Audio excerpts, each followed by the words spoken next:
ನಮಸ್ಕಾರ ಮಿತ್ರರೇ, ಇವತ್ತು ಇನ್ನೊಂದು ಬಗೆಯ ಟ್ರೆಡಿಷನಲ್ ಆದ ಮ್ಯಾಂಗ್ಳೂರಿನಲ್ಲಿ ನಾವು ಮಾಡುವಂತಹ ಮಾವಿನ ಹಣ್ಣಿನ ಸಾರು. ಇದಕ್ಕೆ ತೆಂಗಿನಕಾಯಿ ಏನು ಯೂಸ್ ಮಾಡದೆ ನಾವು ಮಾಡುವಂತಹದ್ದು ಬಹಳ ರುಚಿಕರವಾಗಿರುತ್ತದೆ. ಹಾಗಾದರೆ ಈ ಮ್ಯಾಂಗ್ಳೂರ್ ಸ್ಟೈಲ್ನ ಮಾವಿನ ಹಣ್ಣಿನ ಸಾರು ಹೇಗೆ ಮಾಡುವುದು ಎಂದು ನೋಡೋಣಲ್ಲವೇ ಮಿತ್ರರೇ? ಇವತ್ತು ಮಾಡುವಂತಹ ನಾನು ಮಾವಿನ ಹಣ್ಣಿನ ಸಾರು ಒಂದು ಸಿಂಪಲ್ ಸಾರು, ಒಂದು 10 ನಿಮಿಷದಲ್ಲಿ ಆಗುವಂಥದ್ದು.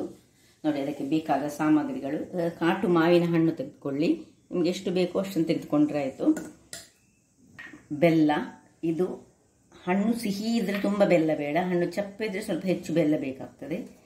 1 ಚಮಚದಷ್ಟು ಸಾಸಿವೆ, 2 ಒಣಮೆಣಸು, 1 ಚಮಚದಷ್ಟು ಉದ್ದಿನ ಬೇಳೆ, 1/4 ಚಮಚದಷ್ಟು ಮೆಂತೆ, 1 ಟೀ ಸ್ಪೂನ್ನಷ್ಟು ಅಕ್ಕಿಯ ಹುಡಿ ಅಥವಾ ನೀವು ಕಾರ್ನ್ಫ್ಲೋರ್ ಸಹ ತೆಗೆದುಕೊಳ್ಬೋದು 1 ಚಮಚ, ಅಥವಾ ಕಡಲೆ ಹುಡಿ ಸಹ ತೆಗೆದುಕೊಳ್ಬೋದು, ಯಾವುದಾಗ್ಬೋದು, ನಿಮ್ಮ ಹತ್ರ ಯಾವುದುಂಟು ಅದನ್ನು ತೆಗೆದುಕೊಳ್ಬೋದು. ಮತ್ತು ಕರಿಬೇವಿನ ಸೊಪ್ಪು.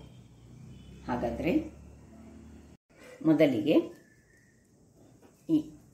ಇದರ ಸಿಪ್ಪೆಯನ್ನು ತೆಗೆದುಕೊಳ್ಳೋಣ.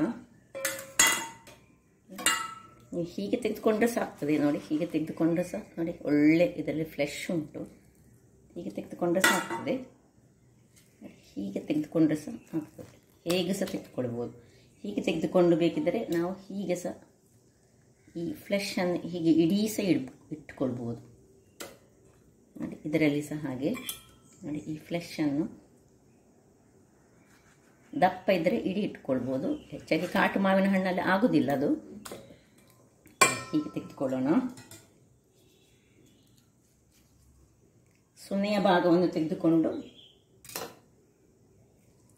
ಸಿಪ್ಪೆ ತುಳಿದ್ರೆ ಸಾಕ್ತದೆ, ಅಥವಾ ನಾನು ಹಾಗೆ ಮಾಡಿದ ಹಾಗೆ ತೆಗೆದುಕೊಂಡ್ರೆ ಸಾಕ್ತದೆ. ನೋಡಿ, ಕೆಲವನ್ನು ನಾನು ಹೀಗೆ ಮಾಡ್ತೇನೆ.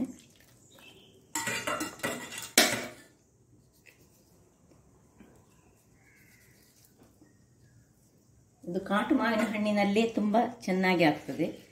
ನೋಡಿ, ಹೀಗೆ ಮಾಡಿ ಇದರದ್ದು ಹೀಗೆ ತುಂಡು ಸಹ ಸಿಕ್ಕಿದರೆ ನಮಗೆ ಪದಾರ್ಥದಲ್ಲಿ ಬಹಳ ಒಳ್ಳೆಯದಾಗ್ತದೆ. ನೋಡಿ, ಹೀಗೆ ಹೀಗೆ ಪೀಸಸ್ ಮಾಡಿಕೊಂಡ್ರೆ ಸಹ ಒಳ್ಳೆಯಾಗ್ತದೆ. ದಪ್ಪ ಮಾವಿನ ಹಣ್ಣಾದರೆ ಹೀಗೆ ಮಾಡಿಕೊಳ್ಬೋದು, ಸಣ್ಣದಾದರೆ ಸೀದಾ ಸಿಪ್ಪೆ ತೆಗೆದುಕೊಳ್ಳಿ. ಈಗ ಎಲ್ಲ ತೆಗೆದು ನಾನು ನಿಮಗೆ ತೋರಿಸ್ತೇನೆ.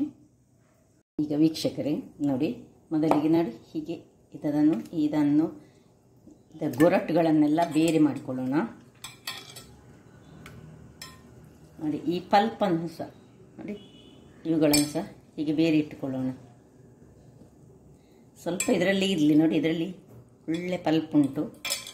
ನೋಡಿ, ಇದನ್ನು ಸಹ ಬೇಕಿದ್ದರೆ ನಾವು ನೋಡಿ ಹೀಗೆ ಹೀಗೆ ಮಾಡಿದರೆ ಇದು ಬರ್ತದೆ.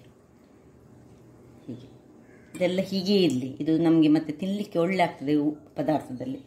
ಇದಕ್ಕೆ ಸ್ವಲ್ಪ ನೀರನ್ನು ಹಾಕಿ ಒಳ್ಳೆ, ನಾನು ಮುಂಚೆ ಒಂದ್ಸತಿ ನಾನು ಹೋದ ಸತಿ ಮಾಡಿದಂತಹ ಮಾವಿನ ಹಣ್ಣಿನ ಪದಾರ್ಥಕ್ಕೆ ನಾನು ತೆಂಗಿನಕಾಯಿ ಹಾಕಿ ಅದನ್ನು ಒಳ್ಳೆ ಫ್ರೈ ಎಲ್ಲ ಮಾಡಿದ್ದು. ಇದು ಖಾಲಿ 10 ನಿಮಿಷದಲ್ಲಿ ಆಗುವಂಥದ್ದು. ನೋಡಿ, ಈ ಮಾವಿನ ಹಣ್ಣು ಬಹಳ ಚೆನ್ನಾಗಿದೆ, ಅದರಿಂದಾಗಿ ನೋಡಿ ಇದರದ್ದು ನೋಡಿ ಎಷ್ಟು ರಸ ಬರ್ತದೆ. ನೋಡಿ ಹೇಗೆ ಬರ್ತದೆ. ಇದು ರಸಾಯನ ಮಾಡಲಿಕ್ಕೆ ಬಹಳ ಒಳ್ಳೆಯದು, ಮತ್ತು ಇದರ ಜ್ಯೂಸ್ ಮಾಡಲಿಕ್ಕೆ ಸಹ ಈ ಹಣ್ಣುಗಳಲ್ಲಿ ಹಣ್ಣು ಒಳ್ಳೆ ಇದ್ದರೆ ನಮ್ಮ ಪದಾರ್ಥ ಸಹ ಒಳ್ಳೆ ಆಗ್ತದೆ. ಅಥವಾ ಏನಾದರೂ ಜ್ಯೂಸ್ ಮಾಡಲಿಕ್ಕಿದ್ರೆ ಸಹ, ಐಸ್ ಕ್ರೀಮ್ ಮಾಡಿದರೆ ಸಹ ಹಣ್ಣು ಚೆನ್ನಾಗಿದ್ದರೆ ಬಹಳ ಚೆನ್ನಾಗಿರ್ತದೆ ವೀಕ್ಷಕರೇ. ನೋಡಿ, ಇದು ನಾನು ಆಗ ಹೀಗೆ ಪಲ್ಪ್ಗಳು ಹೀಗೆ ಇರಲಿ, ತೊಂದರೆ ಇಲ್ಲ.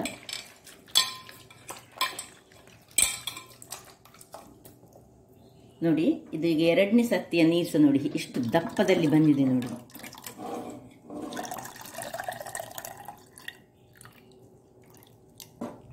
ಈಗ 3 ಸತಿ ಒಟ್ಟು ನಾನು ಇದನ್ನು ನೀರಿನಲ್ಲಿ ತೊಳಿತೇನೆ.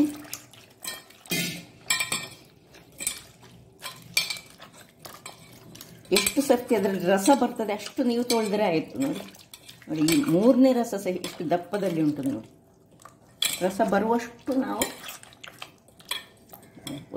ಒಂದು ಸಾಧಾರಣ 3-4 ಗ್ಲಾಸಿನಷ್ಟು ನನಗೆ ಈ ರಸ ಬಂತು.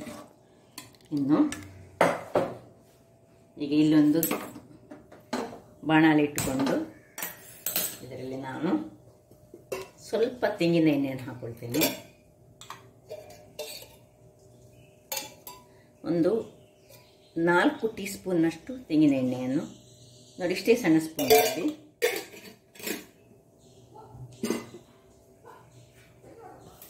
ಈಗ ಇದು ಬಿಸಿ ಆಗುವಾಗ ನೋಡಿ, ಈ ಸಾಸಿವೆಯನ್ನು ಹಾಕೊಳ್ತಿದ್ದೇನೆ. ಸಾಸಿವೆ ಬಿಸಿ ಆಗುವಾಗ, ಅದು ಒಡೆಯುವಾಗ, ಇಲ್ಲಿ ನಾನೊಂದು ಮೆಂತೆ ತೆಗೆದುಬಿಟ್ಟಿದ್ದೇನಲ್ಲ ವೀಕ್ಷಕರೇ, ಇದನ್ನು ನೋಡಿ ಸ್ವಲ್ಪ ಜಜ್ಜಿಟ್ಟುಕೊಂಡು ನಾನು ಅಲ್ಲಿಗೆ ಸ್ವಲ್ಪ ಜಜ್ಜಿಕೊಂಡು, ಇದು ಹಸಿ ಮೆಂತೆ. ಇದನ್ನು ಮೊದಲೇ ಜಜ್ಜಿಟ್ಟು ಸಹ ಹಾಕ್ತದೆ ನೀವು. ಇದಕ್ಕೀಗ ಇದನ್ನು ಹಾಕ್ಕೊಳ್ಬೇಕು. ಇದು 1/4 ಚಮಚದಷ್ಟು ಹಸಿಮೆಣಸೆ, ಇನ್ನು ಉದ್ದಿನ ಬೇಳೆ 1 ಚಮಚದಷ್ಟು ಉದ್ದಿನ ಬೇಳೆ, ಮೆಣಸು ನಿಮಗೆ ಎಷ್ಟು ಬೇಕು ಅಷ್ಟು, ಖಾರಕ್ಕೆ ತಕ್ಕಷ್ಟು. ಈಗ ಕರಿಬೇವಿನ ಸೊಪ್ಪು ಸಹ ಹಾಗೆ ಒಂದು 2-3 ದಂಟಿನಷ್ಟು ಹಾಕೊಳ್ಳಿ, ಒಳ್ಳೆಯಾಗ್ತದೆ ಅದು.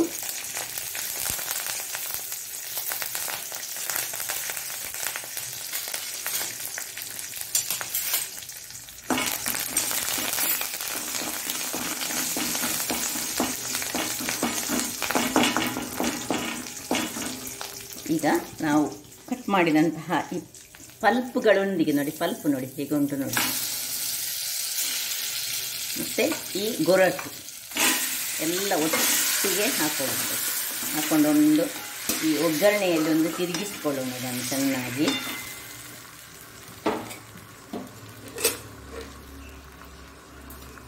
ಒಗ್ಗರಣೆ ಅದರಲ್ಲಿ ಹಿಡಿಬೇಕು ನೋಡಿ, ಸಾಸಿವೆಲ್ಲ ಅದರಲ್ಲಿ ಚೆನ್ನಾಗಿ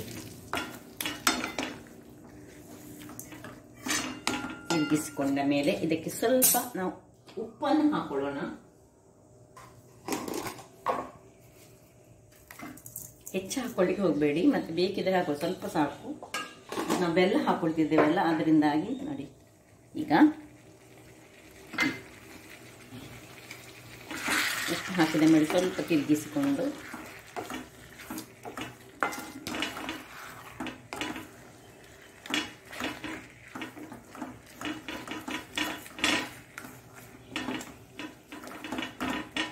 ಈ ನೀರು, ನಾವು ತೆಗೆದಿಟ್ಟ ನೀರನ್ನು ನೋಡಿ, ಇಷ್ಟು ದಪ್ಪ ನೀರು ನೋಡಿ ಎಲ್ಲ ಹಾಕೊಳ್ಳೋಣ.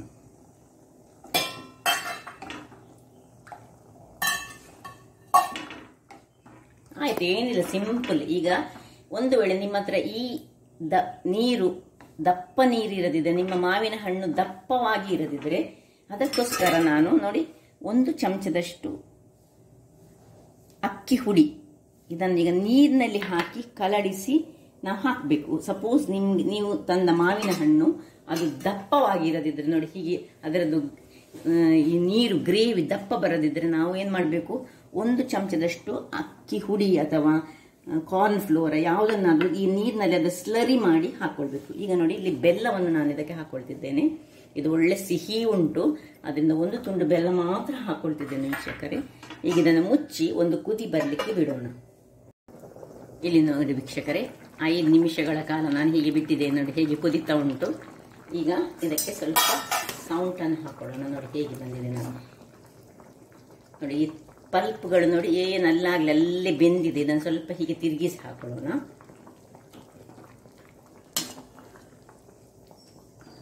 ನೋಡಿ ಹೇಗೆ ದಪ್ಪ ಬಂದಿದೆ ನೋಡಿ, ನೋಡಿ ಹೇಗೆ ದಪ್ಪ ಬಂದಿದೆ.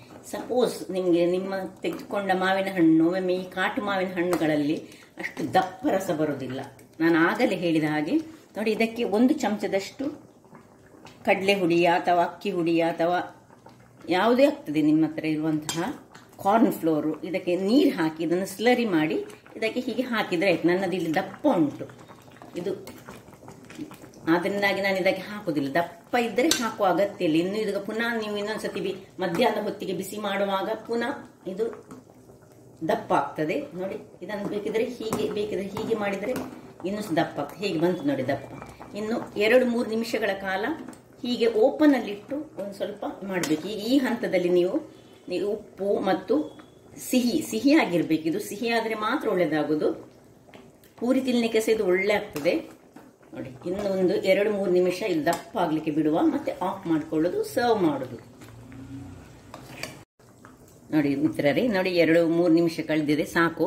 ಇನ್ನು ಈಗ ಇದನ್ನು ಆಫ್ ಮಾಡ್ಕೊಳ್ಳೋಣ. ಆಫ್ ಮಾಡಿಕೊಂಡು ನೋಡಿ ಹೇಗೆ ಬಂದಿದೆ ನೋಡಿ. ಈಗ ಇದನ್ನು ಹೀಗೆ ಮಾಡಿದರೆ ಸಾಕು, ಒಳ್ಳೆ ಬೆಂದಿದೆ ನೋಡಿ. ಸೊ ಏನು ಚೆನ್ನಾಗಿ ಬಂದಿದೆ ನೋಡಿ. ಏನಿಲ್ಲ, 10 ನಿಮಿಷದ ಕೆಲಸ ಇದು. ಇದು ಸುಲಭ. ನಿಮ್ಮ ಹತ್ರ ಒಂದು ಮಾವಿನ ಹಣ್ಣು, ಕಾಟ್ ಮಾವಿನ ಹಣ್ಣಿದ್ರೆ ಅಥವಾ ಬೇರೆ ಕಾಟ್ ಅಲ್ಲದ ಮಾವಿನ ಹಣ್ಣಲ್ಲಿ ಸಹ ಇದನ್ನು ಮಾಡ್ಬೋದು ವೀಕ್ಷಕರು. ನೋಡಿ ಹೇಗೆ ಚೆನ್ನಾಗಿ ಬಂದಿದೆ ನೋಡಿ. ಇದು ನಿಮಗೆ ಬೇಕಿದ್ರೆ, ಖಾರ ಬೇಕಿದ್ರೆ ಇದಕ್ಕೆ ನೀವು ಇನ್ನು ಸ್ವಲ್ಪ ಮೆಣಸಿನ ಹುಡಿ ಯೂಸ್ ಮಾಡ್ಬೋದು, ಸ್ವಲ್ಪ ಖಾರ ಬೇಕಿದ್ರೆ. ಅಥವಾ ಈ ಹಳದಿ ಪುಡಿ ಸಹ ಕೆಲವರು ಹಾಕ್ತಾರೆ, ನಾನಿಲ್ಲಿ ಹಾಕಲಿಲ್ಲ. ಯಾಕೆ ಹೇಳಿದರೆ ಆಲ್ರೆಡಿ ಇದು ಹಳದಿ ಆಗಿ ಉಂಟು. ಇನ್ನು ಹಳದಿ ಪುಡಿ ಹಾಕಿದರೆ ಇನ್ನೂ ಸಹ ಹೆಚ್ಚು ಹಳದಿ ಆಗ್ತದೆ. ಅದರಿಂದಾಗಿ ನೋಡಿ, ಅದು ಹಾಕೋರು ಹಾಕ್ಬೋದು. ಹಳದಿ ದೇಹಕ್ಕೆ ಬಹಳ ಉತ್ತಮ. ಸೊ ನೋಡಿದ್ರಲ್ಲ ವೀಕ್ಷಕರೇ, ಇಷ್ಟೊಂದು ಸುಲಭ ವಿಧಾನದಲ್ಲಿ 10 ನಿಮಿಷದಲ್ಲಿ ಆಗುವಂತಹ ಮಾವಿನ ಹಣ್ಣಿನ ರಸ. ನಾನು ಹೋದ ಬಾರಿ ಮಾಡಿದಂಥದ್ದು ತೆಂಗಿನಕಾಯಿಯನ್ನು ತುರಿದು ಅದರ ಸ್ವಲ್ಪ ದೊಡ್ಡ ಪ್ರೊಸೆಸ್ ಇತ್ತು. ಇದು one of the easiest method, ಬಹಳ ರುಚಿಕರವಾಗಿರ್ತದೆ. ಹಾಗಾದರೆ ಮಿತ್ರರೇ, ನನ್ನ ಈ ಕುಕಿಂಗ್ ಚಾನಲ್ ನಿಮಗೆ ಇಷ್ಟ ಆದರೆ ಬೋಳೂರು ಸುವರ್ಣ ಚಾನಲನ್ನು ಲೈಕ್ ಮಾಡಿ, ಶೇರ್ ಮಾಡಿ ಹಾಗೂ ಸಬ್ಸ್ಕ್ರೈಬ್ ಮಾಡಿ. ಹಾಗೂ ನನ್ನ ಇನ್ಸ್ಟಾಗ್ರಾಮ್ ಪೇಜನ್ನು ಫಾಲೋ ಮಾಡಿ. ಧನ್ಯವಾದಗಳು.